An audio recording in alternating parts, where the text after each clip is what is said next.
السلام علیکم۔ اچھا، اسلام میں جتنی بھی روایات ہیں ان میں سب سے بہترین روایت مہمان نوازی ہے، لیکن بدقسمتی سے یہ روایت جو ہے وہ دن بدن چینج ہوتی جا رہی ہے، کیونکہ ہمارا معاشرہ بہت ساری اسلامی روایات جو ہیں وہ چینج ہوتی جا رہی ہیں۔ ہم نے اپنی رسم و رواج اس میں شامل کر لی، ہم نے اپنی مرضی اس میں شامل کر لی ہے۔ شریعت میں، اسلام میں جو مہمان نوازی ہے وہ یہ نہیں ہے جو آج کل ہمارا جو معاشرہ جس راستے پہ چل پڑا ہے کہ اپنے دوستوں کو، اپنی فیملی کو، اپنے رشتہ داروں کو بلانا اور ان کے لیے گھر میں رنگ برنگے کھانے پکانا اور ان کو کھلانا پلانا، اور جب وہ واپس چلے جائیں تو بڑے خوش ہو جانا کہ آج ہم نے مہمانوں کی بڑی قدر کی، بڑی عزت کی۔ حالانکہ یہ مہمان نہیں ہے، یہ دعوت ہے۔ آپ کسی کو بھی دعوت دے سکتے ہیں، دعوت دینا بھی ثواب کا کام ہے، لیکن یہ وہ مہمان نہیں ہے جس کو اللہ کے نبی صلی اللہ علیہ وسلم نے رحمت قرار دیا ہے۔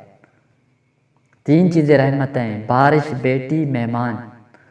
اب یہ وہ مہمان نہیں ہے جس کو رحمت کہا گیا ہے۔ مہمان اس کی دو اقسام ہیں۔ ایک مہمان ہوتا ہے جو اللہ تعالیٰ کی طرف سے آ جاتا ہے، کسی کے وہم و گمان بھی نہیں ہوتا، اچانک آ گیا کہیں سے، کوئی بھی ہو سکتا ہے، جانا پہچانا ہو سکتا ہے، دور سے آیا ہوا، جانا پہچانا ہو لیکن دور سے آیا ہوا، اس کا وہ اپنا علاقہ نہ ہو، اس کا کوئی رشتہ دار، پڑوسی اور قریب نہ رہتا ہو، وہ اگر آپ کے پاس آ گیا ہے، جانا پہچانا ہے، یا کوئی جس کو آپ نہیں جانتے، تو یہ آپ کا مہمان ہے اور یہ اللہ کی طرف سے ہے، جس کا ذکر قرآن میں کچھ یوں آیا ہے کہ هل اتاک حدیث ضیف ابراہیم المکرمین۔ اے حبیب صلی اللہ علیہ وآلہ وسلم، تو نے ابراہیم علیہ السلام کی مہمان نوازی کو دیکھا ہے؟ وہ کیسی مہمان نوازی تھی؟ جب ابراہیم علیہ السلام کے پاس مہمان گئے تو اللہ تعالیٰ نے قرآن میں فرمایا فراغ الی اہلہ فجاء بعجل سمین۔ حضرت ابراہیم علیہ السلام گھر میں گئے، موٹا تازہ بچڑا لائے، ان کے لیے پکایا اور ان کے سامنے رکھا اور ان کی قدر کی، اور اللہ تعالیٰ کو یہ ادا پسند آئی۔ اللہ تعالیٰ نے اپنے حبیب صلی اللہ علیہ وسلم کو وہ بات یاد دلائی، وہی نازل فرمائی کہ میرے خلیل نے اس طرح کی مہمان نوازی کی ہے، اور ایک تجھے مہمان نوازی ہے کہ کوئی آپ کے گھر میں آ جاتا ہے، اور یہ رحمت ہے۔ اگر آپ کے گھر میں کچھ بھی نہیں ہے نا، کچھ بھی نہیں ہے، آپ قرض لے کے اس مہمان کی خدمت کریں، قرض لے کے اس مہمان کو راضی کریں، یہ مہمان آپ کے گھر سے ناراض ہو کے نہ جائے۔ آپ کے گھر میں کچھ بھی ہے کھانے کے لیے، اس کو کھلائیں، اس کو کھلائیں۔ اور ایک مہمان جس کو ہم خود بلاتے ہیں، وہ مہمان نہیں جو ہمارا پڑوسی ہو، رشتہ دار ہو، دوست ہو، اس مہمان کو اپنے پاس بلائیں جو غریب ہے، جس کے گھر میں کھانے کے لیے کچھ نہیں ہے، جو بھوکا ہے۔